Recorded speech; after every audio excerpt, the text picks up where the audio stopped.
Stormy skies and slippery gloves make for a rough day at Target Field. We'll talk about it here on the Twinkie Town Tavern.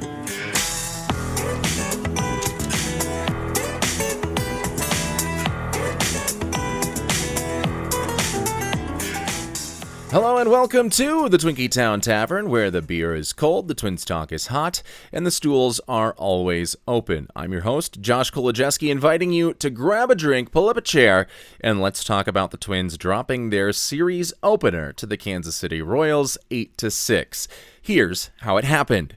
Josh Rojas has his boarding pass in Omaha, and he's heading through security. Meanwhile, the Minnesota Twins are starting their game against the Royals by throwing the ball all over the place and allowing Bobby Witt to speed his way to third. He gets driven in on Salvador Perez's sacrifice fly, but the Twins quickly get the run back with Byron Buxton's leadoff home run in the first. Back to Omaha. Rojas has found his gate and has a comfy, isolated spot to sit while he waits to board. He wonders why the PA system sounds like it was manufactured in the 1930s. In the Twin Cities, Andrew Morris has loaded the bases with no outs, but Cody Clemens makes a diving play in Minnesota's drawn-in infield to get an out at home. Morris doesn't appreciate that, so he decides to throw a wild pitch, which gives Kansas City a run and the lead. But again, Minnesota ties the game with an RBI double. This one is by Victor Carantini. And now we're back to Omaha, where Rojas has boarded the plane. And now he has a window seat, nobody next to him, but right before the doors close, two people with tickets that just happen to be in Rojas's row rush on board, denying him the opportunity to spread out in the plane. Damn it, he says to himself. At Target Field, Cody Clemens is making another big play, this time tracking down a tough foul ball for an out.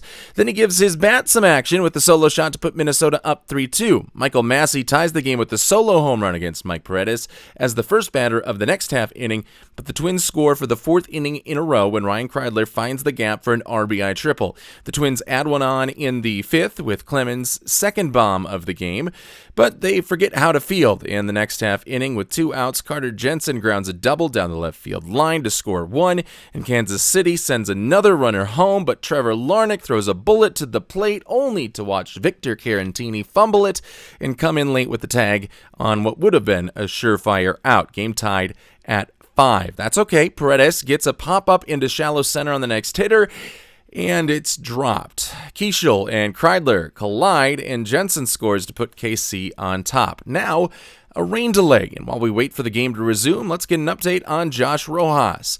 Oh wow, his flight is making good time. It's getting close to MSP. He's going to go on his phone, check the score of the game using the plane's Wi-Fi, of course. It is on airplane mode for everybody's safety, and he sees that it's in a rain delay. He texts his friend, quote, "LOL, I might get into this game." The rain delay is over, and Victor Carantini has tied the game with the solo home run. Minnesota has scored one run in every inning so far, but that's all they're going to get. Rojas has landed, by the way, and he's waiting for his bag at the baggage claim. The PA comes on to inform the passengers that the bags from Omaha have been moved to the conveyor on the other side of baggage claim. Rojas curses. Scoreless seventh with Minnesota stranding a runner. Rojas has his bag and is on his way to the field.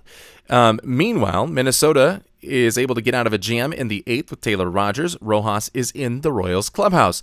Twins go down 1-2-3, and Rojas has his new jersey on, and we head to the top of the 9th. Salvador Perez and Lane Thomas get back-to-back singles before a sacrifice bunt puts runners on second and third. Rogers leaves. Lawrence enters, seemingly unable to throw strikes, loading the bases with a walk to Michael Garcia. Rojas! Matt Quatraro yells to his new infielder, "Grab a bat!" Josh Rojas steps in against Justin Lawrence and pokes a sinker past the drawn-in infield to score 2, and the Royals retire the Twins in the next half inning to clinch the 8-6 win. Minnesota is dropped to 29-35 with the loss. They're in third place in the AL Central and 7 games behind Cleveland. They're also 2 games back of Baltimore for the final AL wildcard spot. Let's get into it. Well, good evening, and thank you for joining us here on the Twinkie Town Tavern. You can follow us on Twitter. We're part of the Grey Duck Sports Network, at Grey Duck Sports on Twitter, at Grey Duck Sports on YouTube, and on TikTok, we're at grey.duck.sports. There you can find not only clips from our shows, but also some narrative sports stories, including a series about the team that saved baseball, the Minnesota Twins of 2002. Meanwhile, the Minnesota Twins of 2026 looking like they want to ruin baseball instead in this game with all of the errors that they made. But the biggest story for tonight's game, I think, was, you might have seen it implied in the rundown, but Josh Rojas playing in a game with the Omaha Storm Chasers this afternoon. They're AAA affiliate of the Kansas City Royals. He's not on the 40-man roster until 8 hours before the game actually ends. So about 3 hours before the game actually starts. He's in the third or fourth inning in Omaha. I believe he has a hit at this point and gets the information that he's been called up to the big leagues. His contract has been selected, meaning he's been placed on both the 40-man roster and the 26-man active roster, and he has to head to Minneapolis. Now, most of the time, guy's not going to get in until the next day. It's a night game. You're probably not going to be there in time to make a difference in this game, just where Rojas was at when the call-up happened, being in the middle of the game, having to get to the airport, get all that travel figured out. So you're not expecting Josh Rojas to be there. Well, a rain delay happens, and Matt Quatraro said it after the game, thank God for the rain, because it allowed Josh Rojas to get to Target Field in time from Omaha just a couple hours earlier, and Rojas said he had barely any time to get ready before he was called upon to pinch hit, and in his first Royals at-bat of the season, he makes a makes a name for himself in Kansas City by getting a 2-run double in the 9th inning to give Kansas City the lead. So an incredible story there, but from our side of things, the Minnesota Twins get beat by a guy whose legs had just been cramped up on the plane for 2.5 hours prior to his at-bat. So not great for Minnesota sports fans in that loss, and now the Twins have lost 2 in a row as well, with that 8-0 loss coming against Chicago in the finale on Wednesday. And the theme kind of for this week that we talked about, based on what had happened in the Twins-Pittsburgh series, was ways that the Twins can set themselves apart. And there really are 3 ways, and I only mentioned 2 because we were using Pittsburgh as our model to set ourselves apart. And Pittsburgh is a good base running team, and they are a team with a non-explosive bullpen. Not a great bullpen, but again, one that is at the very least league average. Meanwhile, the Minnesota Twins, we said, need to really try to reciprocate that, to repeat that. And they kind of did in some moments during that series against the White Sox. But the third thing that I think the Twins need to be able to set themselves apart from a very crowded middle of the American League. We're only 2 games out of a playoff spot, but so are about 4 or 5 other teams, and we're all at about this same record, this same skill level that we've shown up to this point in the MLB season. And in order to set ourselves apart, not only do we need the good base running, not only do we need the bullpen to become more competent, which it kind of has this week, outside of maybe tonight with Justin Lawrence struggling to find the strike zone after he comes in, but we also need to play good defense. And the reason I didn't mention it was because Pittsburgh's defense is worse than the Minnesota Twins, and yet they're still able to be a little bit better. And like we said, the first show of the week is that the Pirates were playing well enough. They had set themselves apart from the middle of the crowded NL at that point in the season to have a wild card spot. For the Twins, they need all 3 of those things. They have a good starting rotation. They have a fine lineup, not one that is going to light the world on fire. But in order for them to be better than average, that means they need to win on the margins. They need to win some base running battles. They need to win at times with their bullpen, and they cannot afford to make the mistakes that they did tonight in this loss to the Kansas City Royals. Derek Shelton said it after the game that they had self-inflicted wounds that cost them the game, that changed the outcome of the game, that changed the path that the game was taken.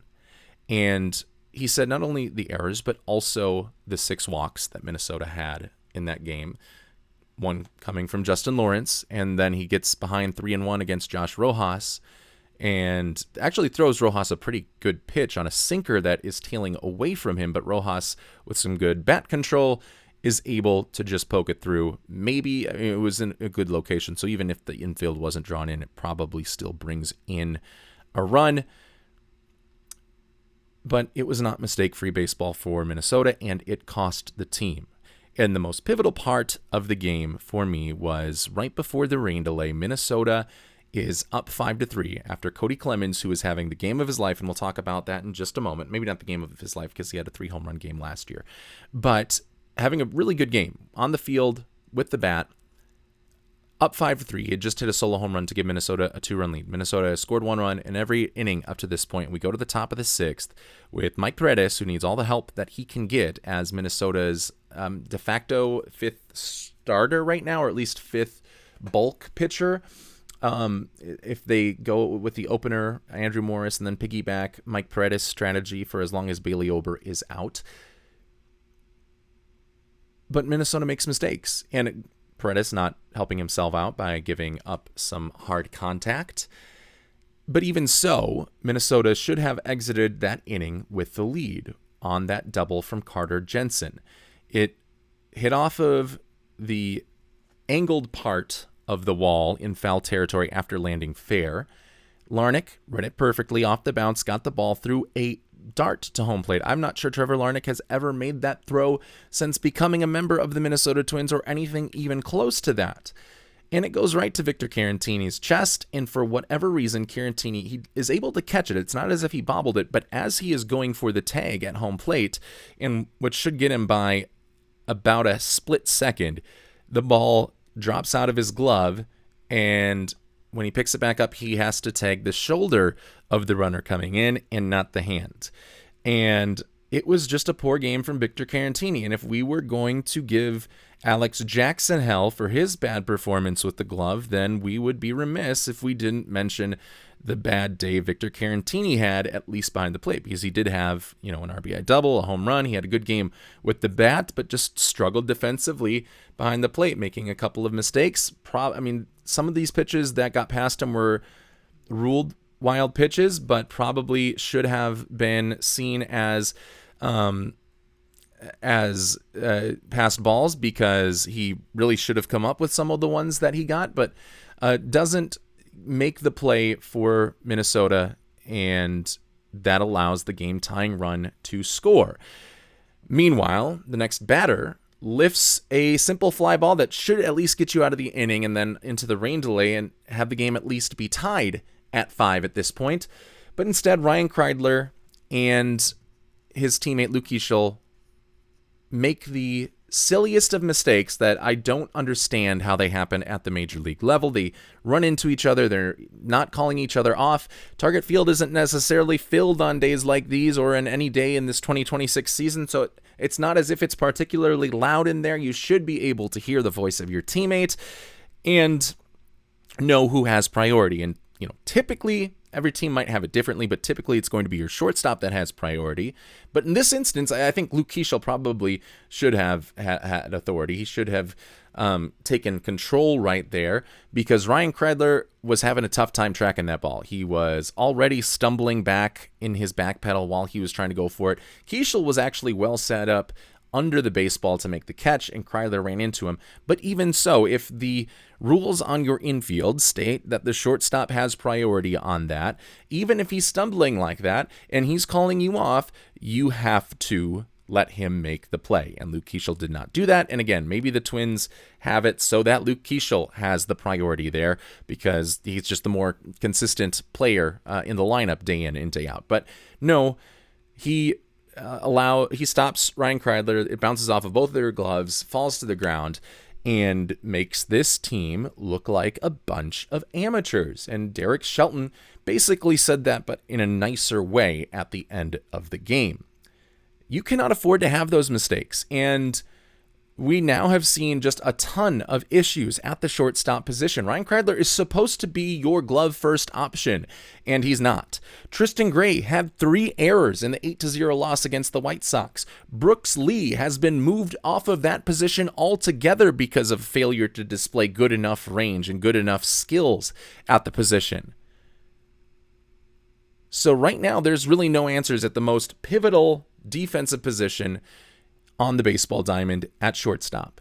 And it cost the Twins the lead tonight. And maybe things go the same way as we head into the rain delay, even if Ryan Kreidler makes that catch. But maybe they don't, and maybe Minnesota has an opportunity to win a game that it looked like they had control of, despite it really only being a 2-run lead.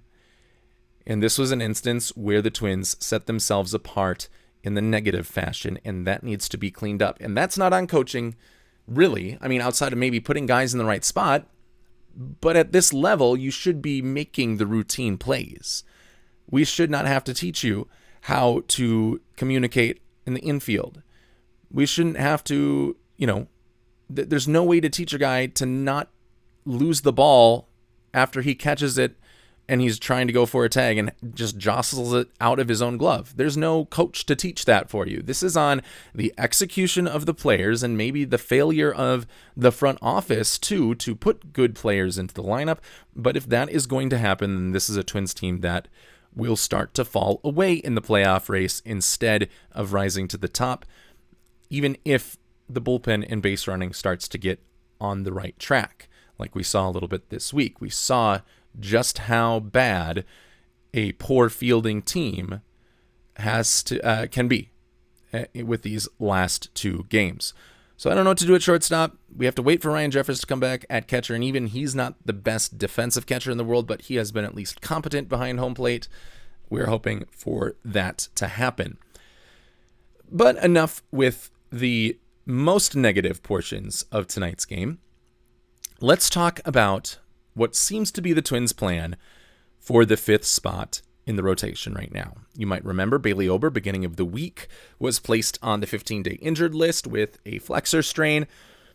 So he's dealing with that, no damage to his UCL. But in the meantime, we need to have a pitcher fill out that 5th spot. And I suggested it's probably going to be Mike Paredes. But the Twins went with a strategy of Andrew Morris technically being the starter. And he goes for 2 innings before Mike Paredes comes in. So kind of an expanded opener, not quite like a piggyback, because a piggyback, you're usually going 3 to 4 innings before bringing in the other pitcher, and they're just kind of shortened starts for the starter. But what it was is a long opener in Andrew Morris, who doesn't have his best day out there, and then Mike Paredes comes into the game. And Mike Paredes has some ups, has some downs, but I don't like this strategy necessarily. And maybe this is just the first time through the rotation because the way the pitching 1, 2, 3, 4, 5 was lined up was not conducive to Mike Paredes just being able to step in and do a full start on this first time, because he had pitched in relief, I think, 3 or 4 days ago and wouldn't have had the full time of rest to get into full starting pitcher mode. And so they said, okay, Andrew Morris, you will get the first 2 innings, and then Mike Paredes can come in, and that's a way to shorten it while still giving him kind of a start. So maybe that was the case, and that very well could be. But if the strategy is going to be Andrew Morris is going to open these games, and then Mike Paredes is going to come in later and get the bulk innings still, I'm not on board with that, because this is a bullpen in Minnesota that already has enough question marks, whereas Andrew Morris, when he has been a 1-inning guy this year, has looked pretty good with some of his stuff and can be one of the more reliable arms for Minnesota. But now he's really only going to be available one other time during the week. You're going to have to pick and choose your spots for him, and it's going to have to be in a big moment. If he is throwing 2 to 3 innings every 5 days, there's really no other opportunity for him to pitch for Minnesota out of the bullpen. And so you're kind of wasting a roster spot with 2 players filling the role of 1 injured player. And again, let's hope that's not the case. We'll have to confirm the next time this part of the rotation is up, probably Tuesday or Wednesday of next week, to see if maybe it's just Mike Paredes getting the clean start and Andrew Morris is in the bullpen on a more permanent basis, at least for 2026. But another thing that could happen, and this would be the best case scenario for us, is that the Minnesota Twins get Mick Abel back. And the good news today, during the broadcast they spoke about it, is that Mick Abel threw a 35-pitch bullpen session, so he is inching his way back and could be back before Bailey Ober returns from the injured list, and that would be good news for Minnesota. Now, Mick Abel has his own issues sometimes with the control, but before his injury, had looked to polish that in his last couple of starts, and it looked like it hadn't been as big of an issue for him. And they were two really excellent starts that he made for Minnesota. Now, it's been a while since then, and it might take him some time to get back into that sort of role. But at the very least, we are seeing Mick Abel, or at least getting updates on the livelihood of Mick Abel with the 35-pitch bullpen session. Best case scenario is that he gets one more live session, goes on maybe he doesn't even need the rehab start, and we only have to go through one or two Mike Paredes, Andrew Morris turns of the rotation before Abel is able, no pun intended, to come in and solidify that spot. And then Bailey Ober, whenever he returns, can slot in somewhere. And I mean, there's always going to be injuries typically, and there's always going to be performance issues by probably at least one player. You hope not, but probably. And Bailey Ober will, I think, find somewhere to slot in once he returns from the IL. But that's what the Twins rotation looks like right now. It is, Joe Ryan, Zebby Matthews, and not in this order necessarily, but Taj Bradley, and then Mike Paredes / Andrew Morris, as well as Connor Prelip. Those are your guys right now. And it's a far cry from what we envisioned coming into this season because of now the injuries to guys like Pablo Lopez, Mick Abel, and Bailey Ober. So the Twins got depth for that reason. They've been building depth in the minor leagues. Now it's time to test that depth out in a season where you are still alive, technically, for the playoff race at the beginning of June. Just 2 games out of that spot. Let's get away from the negative side of things altogether and talk about the great game that Cody Clemens had. And you start with the glove through the first 2.5 innings, where he makes a couple of just stellar defensive plays, saving what probably would have been a 2-run single in the first, or in the second, and really something that could have gotten the game ugly, and we aren't even in position later on to be close in this game. And that is the diving play that Clemens makes to prevent those 2 runs from coming. He throws immediately home to prevent even 1 run from scoring, and now instead of bases loaded, no outs, it's bases loaded, 1 out. Now Minnesota still gave up a run because of a Andrew Morris wild pitch later in the inning, but Cody Clemens helped Morris limit the damage with his glove, and then he makes another big catch in foul territory where he's kind of tracking it all the way to the netting and comes down. I don't think he dove for that one, but still a difficult catch to make, and Cody Clemens was there to make the play. And then after those 2 plays, he gets his bat involved and hits 2 home runs, and it's his second multi-home run game of his career, which is probably 2 more than his dad. I don't know if the Rocket ever had any 2 home run games in interleague play or when he was with the Houston Astros. But Cody Clemens gets 2 home runs and just a solid game all around for a player who's proving to be very versatile and has been now pretty consistent with big hits for 2 years, even if the overall numbers are not anything to write home about. But we saw him play first base. We saw him play in left field in this game when Josh Bell came in to pinch hit for someone else. His versatility allows you a lot of moves to make without having to remove 2 guys from the lineup. Like if Cody Clemens couldn't play in left field and Josh Bell comes in to pinch hit for for Ryan Kredler, you can't put Cody Clemens out in left field if he doesn't know how to play left field, and that means you can't put Josh Bell in the field, which means you have to take someone else out. You have to take Josh Bell out and put in another bench player for the price of 1. So Cody Clemens is bringing a lot of value to this Minnesota Twins team and has proven to be a really good pickup that was made by Derek Falvey off the waiver wire last year from Philadelphia. And I hope to see Cody Clemens continue this run of success, because if he can be your first baseman on a long-term basis for this season, not long-term as in I'm not expecting him to be here 27, 28, 29, 30, yada, yada. But if he can lock down the first base starting position for this year, and Josh Bell only has to worry about being a designated hitter and doesn't have to worry about his glove at first base, I think that takes a little bit off of Josh Bell's mind and allows him to perform a little bit better and only focus on one aspect of the game, which was basically the reason he was brought in the first place. So I'm glad Cody Clemens is showing that. And if Cody Clemens was not showing that, we would have maybe some issues, but maybe not, because we go down to St. Paul today. And the Saints get a 7-4 win. They were dealing probably with the same weather issues against the Indianapolis Indians. And we saw Royce Lewis start to take some plays at first base. Now, he's been moved around the infield since coming down to St. Paul.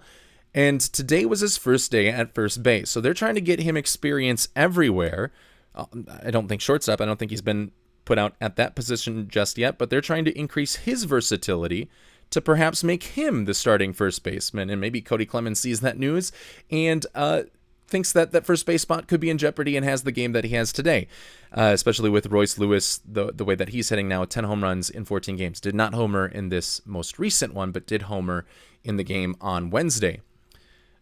But it is interesting to note that Royce Lewis has played all around the infield. They're increasing his versatility at a place where he can focus on that without having to worry about his hitting, because it seems like he can hit AAA pitching in his sleep. It looks like he's going to be back very soon, maybe a little bit sooner than I would have liked.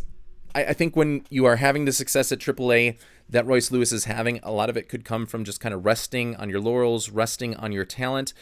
You don't need to make adjustments as much at the AAA level. So I'm hoping that the home runs are not a result of just his pure talent and ability to only catch up with AAA pitching, but are swing adjustments, and I'm not swing guru-ish enough to understand the slight changes and the effects that they have in other people's swings. You'd probably have to ask a hitting coach or a former professional for their opinion on whether Royce Lewis has significantly changed his swing, and if that is the cause of his newfound success, or if his newfound success is only the result of inferior talent at the AAA level. And the same question now could also be asked about Matt Wallner, who had his big game, a 3-home run game for St. Paul this evening. And he's not tearing up AAA as well as Royce Lewis is, but now seeing the ball well. And if these stints were purely about getting these guys confidence again, which I don't think they were, I think it was also making the proper adjustments. But the confidence right now should be there for both of them. And we're not necessarily a team that needs the lineup help necessarily, but it certainly wouldn't hurt if those two were to return and quickly go back to the form that they showed. Matt Wallner 23 and 24, Royce Lewis 23 and in 24 up until his injury. But great success at AAA is no guarantee of any success at the major league level. So I will leave the timing of the call-ups to Minnesota's much better aligned front office, much more analytical, much better to make those sorts of prognostications. All right, well, the Twins will try to even up this series against the Kansas City Royals when they come back out tonight. It will be Zebby Matthews for your Minnesota Twins. He's 1-3 with a 4.53 ERA. He'll go up against Michael Wacha, who's 4-3 with a 3.23 ERA.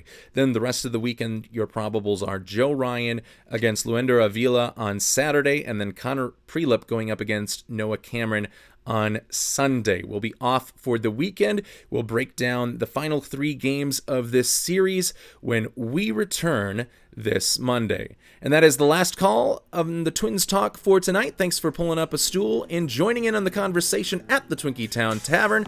We'll see you back here on Monday.